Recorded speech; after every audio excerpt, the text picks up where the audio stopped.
ကဲမိတ်ဆွေနော်ကဲဗီဒီယိုလေးကိုကြော်မသွားပါနဲ့အခုကဲမင်းတို့88လမ်း38လမ်းတောင်မှရနိုင်တဲ့ဘိန်းလေးတွေကတော့ဒီ Dynasty model မြင်125cc ကိုမှသူက carburetor ဆွဲနေ smart key လဲသုံးရမယ် digital time wheel လဲဖြစ်ရမယ် model မြင်ကိုမှ license နံပါတ်အကြီးနဲ့လေးရမယ်ဘိန်းလေးနဲ့မိတ်ဆက်ပေးကြပါတယ်ဒီကောင်လေးကကြတော့ model 2024ဖြစ်တယ်ပြီးတော့ color လေးဆိုလဲအနက်ထဲမှာမှနက်နီရှိမယ်နက်ရွှေရှိမယ်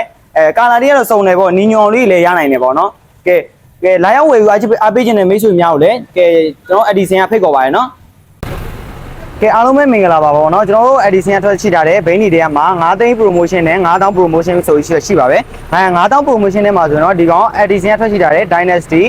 engine power ဆိုရင်တော့ 125cc ကိုတော့အသုံးပေးထားပြီးတော့ carburetor ဆွဲဖြစ်ပါမယ်သူကတခုကဘာကောင်းသွားလဲဆိုတော့ digital time ခွက်ဖြစ်သွားမယ်ကဲ smart key လေးလည်းအသုံးပြုလို့ရမယ်ပေါ့နော်ဒီကောင်လေးက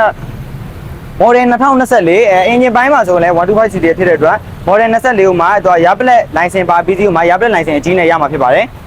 ဒီကောင်လေးကတော့9000နဲ့ promotion လေးထဲမှာတော့ဒီဘိန်းလေးတွေလက်လောရနိုင်မှာပဲပေါ့နော်